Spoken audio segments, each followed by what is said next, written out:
Yesterday was the final round of the fourth and final major championship this year in men's golf. Xander Schauffele takes two of them, the PGA Championship, the Open Championship. It was Scotty Scheffler that started his dominant run with his second green jacket in the past 3 seasons at Augusta National, at the Masters, and of course Bryson DeChambeau at the United States Open, and Charlie Huelm's neck of the woods down there in North Carolina. So those are the 4 major winners. American men in all 4 for the first time since 1982. But one of the stories this year, Charlie, in major championship golf was the U.S. Open. Bryson DeChambeau's triumph and Rory McIlroy's disaster down the stretch. Of course, missing 2 4-footers in his final 3 holes that cost him an opportunity at the United States Open.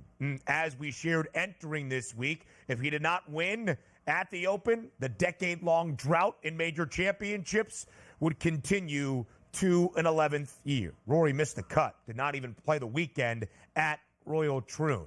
What's the issue for Rory? What has been plaguing McIlroy from getting back in the winner's circle at a major championship?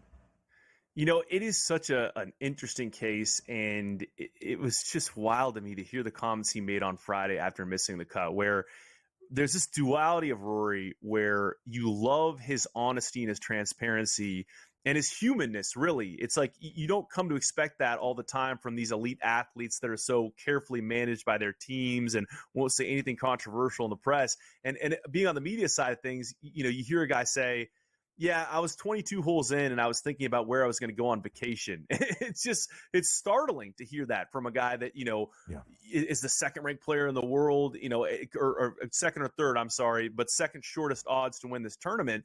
And so for me, it was just strange the whole week for Rory. You know, it should have been one where he was a good course fit.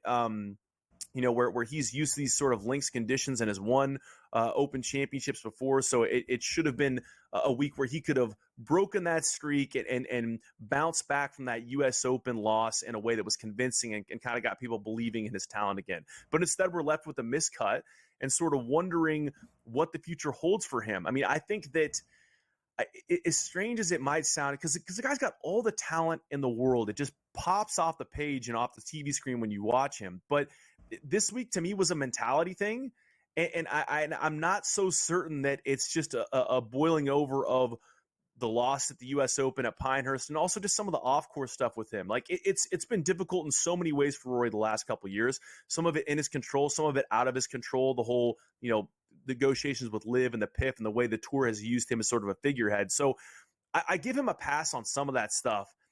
And the critique of his caddy and game strategy, all that type of stuff. It's a very complex thing, and he's just got to get his head right, because it's just he should be winning majors at this point in time, and he has the talent to go out and do it, no matter how old he's starting to get into his mid to late 30s. But it's just a strange headspace thing, in my opinion. Yeah, you take a look at this, Charlie, too, because you look at Rory McIlroy, 35 years old. He's got another decade to be in his prime and win contest here.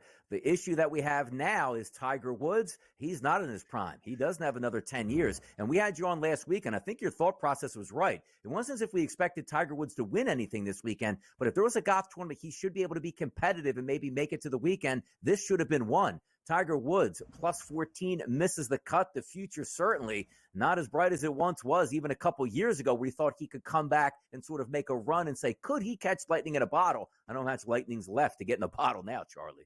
It's a tough one to watch, and you hate it when Colin Montgomery says something as edgy as he did, and he gets proven right in a way. And I'm not going to go that far. I will never, ever doubt Tiger until he tells us, hey, I'm hanging it up.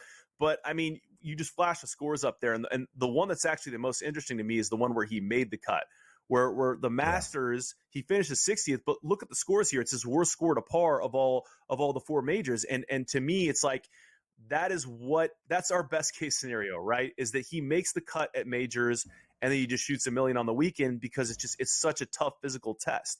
And so it's really up to Tiger. He can hang around as long as he wants. He brings a lot of eyeballs to the telecast, and I am completely fine with him playing in this as poorly as he has been playing.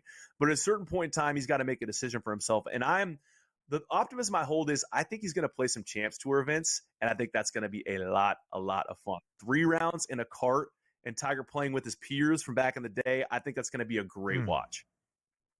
Maybe that's our hope for Tiger Woods, because at the major championships, not so much. We'll talk Olympic golf. It's not even this weekend. It's next weekend over in France, so we have plenty of time. And Charlie Huell, now please go take a nap and rest up. We appreciate all the time this weekend at the Open Championship. More TEL to come.